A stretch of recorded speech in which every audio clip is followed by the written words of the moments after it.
Halo semua, kembali lagi di GEP Media Channel bersama kakak Kak Hafiz. Pada kesempatan kali ini kita kembali akan membahas soal prediksi SNBT 2023 untuk materi PPU ya, pengetahuan dan pemahaman umum.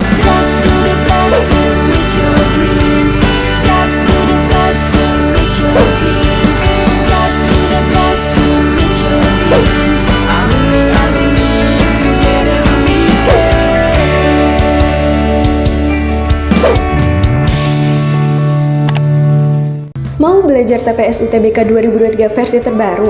Ikut kelas online di GP Media aja. Kamu bisa belajar 7 subtes TPS dalam 20 kali pertemuan dengan benefit ebook, 12 kali tryout, dan masih banyak lagi. Harganya cuma 350.000 aja loh.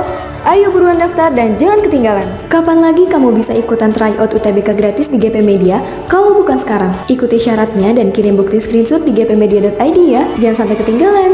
Buat kalian yang lagi cari tryout SNBT dan ujian mandiri untuk masuk PTN, kita punya solusinya. GEP Media menyediakan tryout SNBT dan ujian mandiri untuk beberapa PTN ternama di Indonesia. Mulai dari harga 10.000, kalian sudah dapat ribuan soal prediksi, video pembahasan, dan ada kelas online-nya juga loh. Yuk daftar sekarang. Oke, langsung saja kita masuk soal yang pertama ya. Kalimat yang di dalamnya terdapat kata majemuk. Nah, sebelumnya kita harus tahu dulu kata majemuk ini adalah kata yang dia terdiri dari gabungan dua kata yang kalau dia bergabung membentuk makna baru ya, membentuk makna baru. Contohnya misalkan rumah ya, itu kan bermakna sebagai suatu hunian gitu ya, tempat tinggal.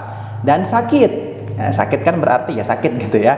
Kalau digabung menjadi rumah sakit, apakah berarti rumah yang sakit? Kan enggak ya, rumah sakit itu udah bermakna yang berbeda, yaitu tempat merawat orang-orang yang sakit. Nah, gitu ya.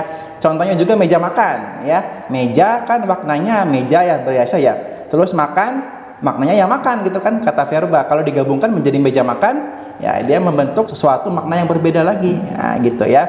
Nah, kata majemuk itu terdapat nggak kira-kira di kalimat 1, 2, 3, atau 4? Coba kita baca ya. Di Indonesia, bencana ekologi tidak hanya disebabkan oleh krisis iklim. Kayaknya nggak ada ya?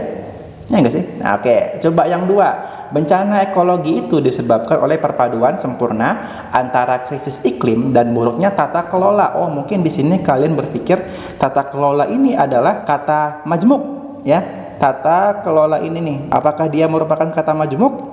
Tata itu ya berarti penataan ya, pengaturan. Kalau kelola itu berarti ya pengelolaan. Kalau digabungkan menjadi tata kelola adalah tata cara atau aturan untuk mengelola. Artinya tidak ada perubahan makna dari penggabungan kata tata kelola. Tata kelola ini bukan merupakan kata majemuk ya. Kemudian arti di kalimat 1 nggak ada, kalimat 2 juga nggak ada, kalimat 3 banjir di Jakarta tidak bisa dilepaskan dari hancurnya daya dukung ekologi di ibu kota, juga nggak ada ya. Yang keempat, hancurnya daya dukung ekologi itu adalah dampak dari kebijakan-kebijakan pembangunan yang sudah bertahun-tahun.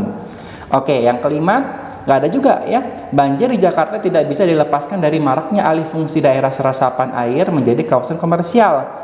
Hilangnya daerah resapan air ini akan memperbesar volume air larian. Nah, di sini nggak ada terdapat kata majemuk ya, yang dia merupakan kata yang tersusun dari dua kata yang kalau digabungkan dia memiliki makna yang berbeda ya. Nggak ada di sini, artinya kalimat tersebut tidak terdapat kata majemuk ya. Jawabannya adalah yang E. Oke, selanjutnya ya, masih dengan kata atau masih dengan kalimat yang sama, masih dengan teks yang sama. Kalimat 4 ya, dapat disempurnakan dengan, oke, coba kita baca kalimat 4 nih. Hancurnya daya dukung ekologi itu adalah dampak dari kebijakan-kebijakan pembangunan yang sudah bertahun-tahun. Coba kalau yang A menghilangkan kata itu, mana kata itu? Oh, di sini nih, daya dukung ekologi itu. Ini nih, ini kalau dihilangkan bagaimana nih itunya ini? Nah, daya dukung ekologi adalah dampak dari kebijakan-kebijakan. Perlu nggak dihilangkan? Ya, kira-kira perlu nggak dihilangkan daya dukung ekologi itu? Kenapa dia menggunakan kata itu? Ya, karena dia merujuk pada daya dukung ekologi di kalimat sebelumnya. Maka kata itu ini tidak perlu dihilangkan ya, karena dia menunjukkan hubungan antar kalimat ya. Itu di kalimat tersebut mengindikasikan penghubungan dengan kalimat sebelumnya gitu ya. Artinya ini nggak perlu nih yang A ini ya. Kalau yang B menghilangkan kata adalah, Daya dukung ekologi itu langsung aja berarti dampak dari kebijakan-kebijakan. Oh, agak kurang nyambung ya kalau adalah dihilangkan. Sementara kita ingin apa? Kita ingin menyempurnakan kalimat 4 tersebut. Oke, nggak mungkin kita menghilangkan adalah gitu kan. Kalau yang C, mengganti kata dari dengan akibat. Mana coba kata dari? Ini nih. Dampak dari nih ya. Nih. Menjadi berarti dampak akibat kebijakan-kebijakan. Oke, dampak dari menjadi dampak akibat kebijakan-kebijakan pembangunan. Sebenarnya sama aja ya, setara ya. Artinya kata dari ini dia sebenarnya nggak perlu diganti juga nggak apa-apa ya, karena maknanya sama ya dengan kata akibat gitu kalau diletakkan di sini gitu ya. Ada yang lebih perlu untuk diperbaiki. Apa coba? Coba kita baca lagi. Yang D berarti ya, menambahkan kata dilaksanakan setelah bertahun-tahun. Coba kita baca kalimat utuhnya. Hancurnya daya dukung ekologi itu adalah dampak dari kebijakan-kebijakan pembangunan yang sudah bertahun-tahun. Kurang lengkap ya. Bertahun-tahunnya ini, yang sudah bertahun-tahunnya ini apa ya? Nggak ada menjelaskan apa-apa di situ ya. Nah, akan lebih lengkap lagi kalau ditambahkan dengan kata dilaksanakan ya. Dari kebijakan-kebijakan pembangunan yang sudah bertahun-tahun dilaksanakan. Nah, ini menjadi suatu kalimat yang dia sempurna. Berarti jawabannya adalah yang D. Masih dengan teks yang sama ya, kalimat semakin besar volume air larian akan semakin memperbesar kerentanan kota ini terhadap banjir. Sebaiknya diletakkan di kalimat yang ingin kita posisikan ini, dia membicarakan mengenai air larian atau run off ya, tadi di sini udah dibahas ya di kalimat sebelumnya.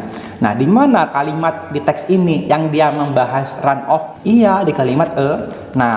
Kalimat 6 ini dia bilang apa? Hilangnya daerah resapan air ini akan memperbesar volume air larian. Oke, berarti pembahasan terakhirnya itu di kalimat ini mengenai apa? Mengenai air larian. Maka seharusnya ya, karena ini membahas mengenai air larian, dan pada kalimat yang ingin kita letakkan ini pembahasan pertamanya mengenai air larian, maka yang paling tepat adalah diletakkan di kalimat ya setelah kalimat E6.